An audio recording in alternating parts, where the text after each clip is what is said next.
Real Sociedad have just done what 11 team before them had failed to do, and that is beat Barcelona and take all 3 points for them.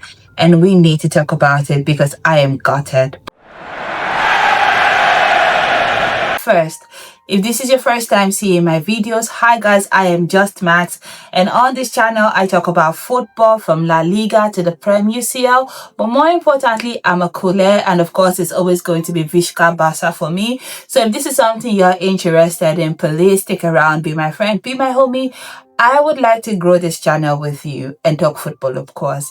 So let's get into what we have just seen from FC Barcelona today. And like I said, I am gutted because we have just lost a game that I thought we should win, and we played like we wanted to win. But there are just some days when it's just not your day, and today it was just not our day. But before I go into some of the things that I thought about this game, let's look at the lineup that Hansi Flick put together, and then we can talk about it from there. So first things first, it was Joan Garcia in goal, and right off the bat, I'm going to hold my guy's hand with love in the world, and I'm going to tell him he did not have a good game today. At least that second goal should have never been considered. I did not understand what he was trying to do in that moment. That is some of the most disjointed piece of shit I have ever seen from him. And that was another one again where Kubasi had to clear from the line. I was not understanding the thought pattern, so today was not his strongest display. I don't know if it's all the pressure or talk about, the Spanish call-up that's getting up to him, but yeah, no, my guy, today was not it. Alejandro Balde played in left-back position for Barcelona, and I thought he had an okay game. Eric Garcia and Pau Kubasi were our centre-back pairing, and again, I thought they did okay. Jules Koundé was the right back, and Jules Koundé, my guy, yeah, no. I don't think that he particularly had a good game. The last time I talked about Jules Koundé in my last match review, I thought that he started out slowly but ended up being one of the better defenders on the pitch. Today was not that day. No. In midfield, Hansi Flick started a trio of Dani Olmo, Frenkie de Jong, and Pedri. Dani Olmo did not do his thing.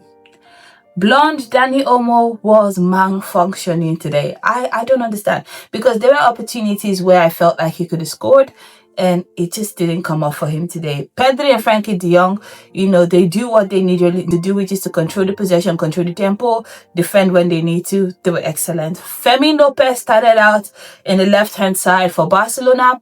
Rafinha, he is injured, or at least the club were taking a precaution with him after he suffered a knock in the last game. So he did not play this game. So Fermin Lopez started there. I thought it was going to be Marcus Rashford who started there, but then it was Fermin Lopez, so I was kind of surprised. Ferran Torres in the middle, and of course Lamine Yamal through the right-hand side. Now immediately, Real Sociedad told us they did not come here to sit back. They wanted to, hit us right in the gut. And they had a ball in the back of the net very quickly. Thankfully, it was ruled out for offside. Now, normally, I would be excited about that, and I was in that moment. However, he that lives by the offside will die by the offside, because I could not understand for the life of me how Real Sociedad was managing to do a Barcelona on Barcelona. Because make no mistake, we played a good game. We had the ball in the back of the net 3 times in the first half. We played Real Sociedad out of the park in that first half.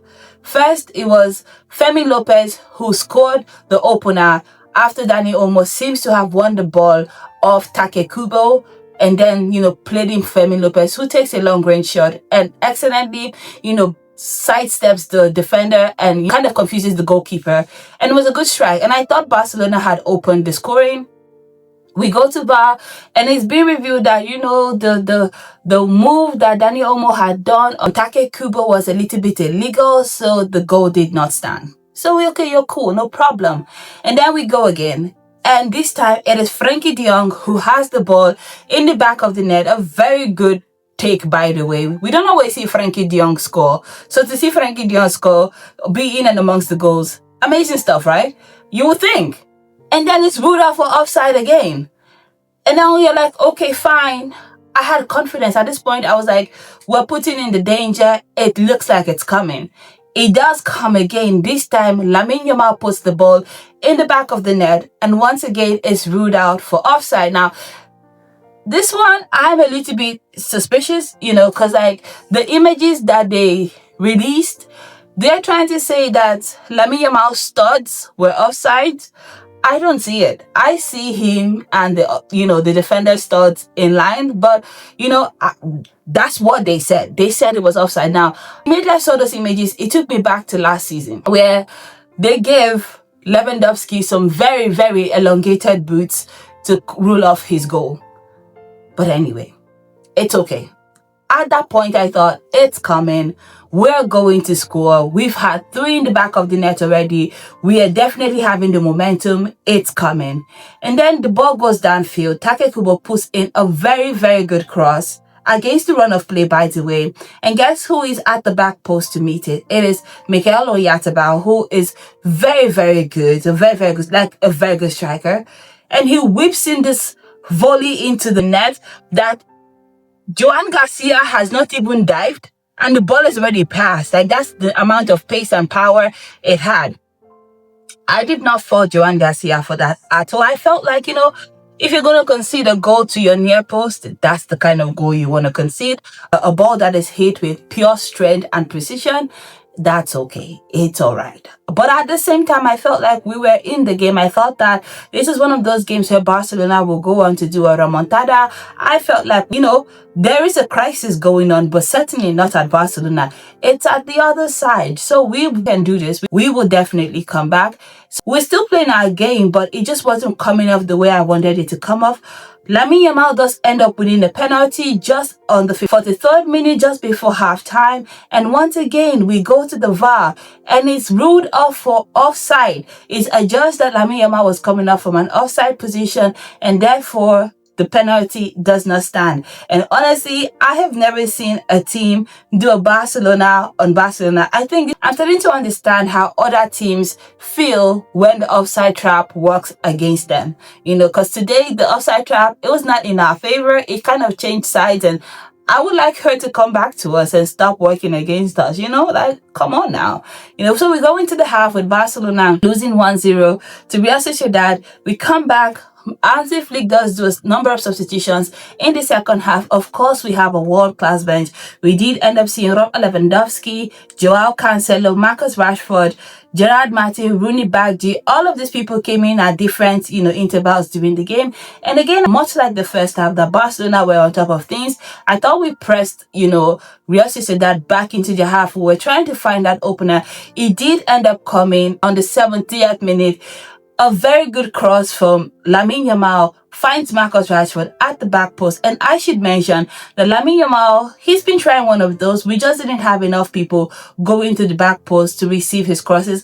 But on this moment, it was Rashford who was well-timed, well-positioned to go on and head the header home. And at this point, I was feeling good. I thought that maybe we were going to go on and then run away with the game. We certainly come back.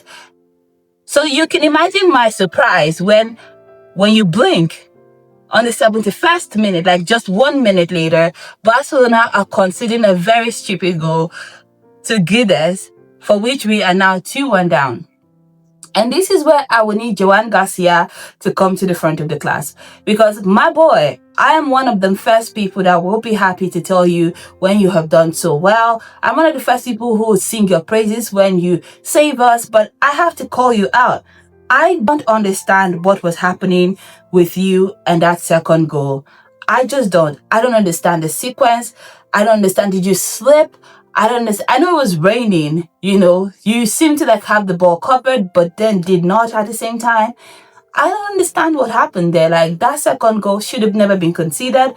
The 2 defenders on the line, I felt like they could have done a little bit more to throw their bodies in the way. They did not do that. It was just a very chaotic goal to concede. That too, just immediately after leveling the score, was quite shameful to me.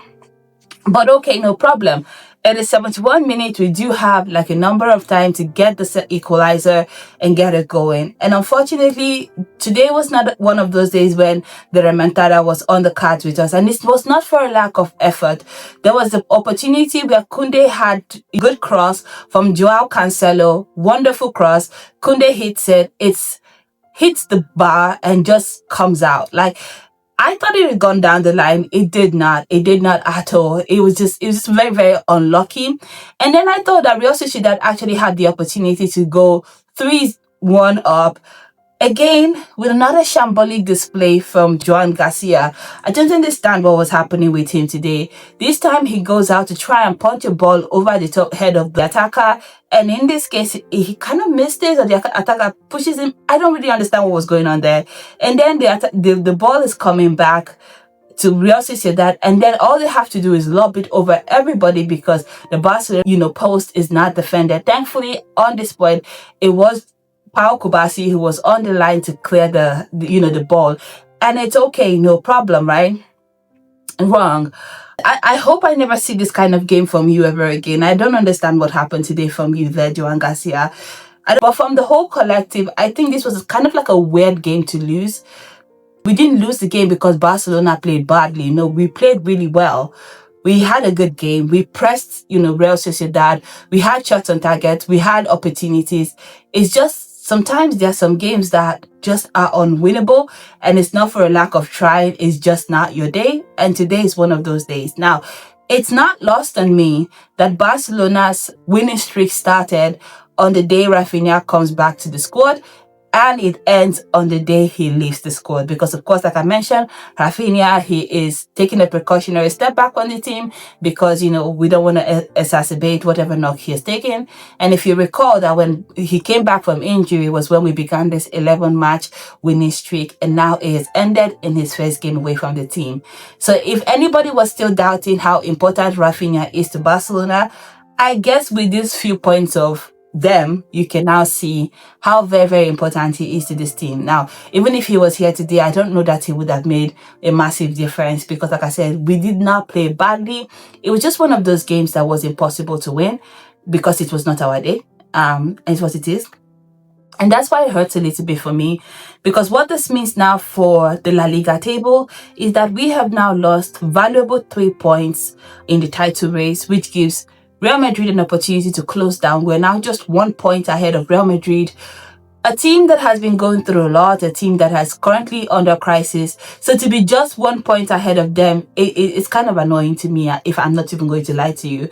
And it means that we have to be perfect moving forward. We cannot afford to drop any more points at all, or else we'll be seeing this Real Madrid side leapfrog Barcelona in the standings, which would be the greatest shambolic situation ever. Yeah, that has been my review of the game. I'm not going to lie to you, I'm very disappointed from what we saw today with the boys. I'm very disappointed from everything that happened, that the fact that we have lost this game. But again, I don't know, it's a weird game. Let me know what you thought about this game in the comment section. Did you identify any particular reason for why we have lost this game today? Let me know in the comment section. And of course, if you have watched this video up until this point and you like my style, please like, subscribe, share this video, and leave me a comment in the comment section. I would absolutely love to hear from you. But until next time, bye guys.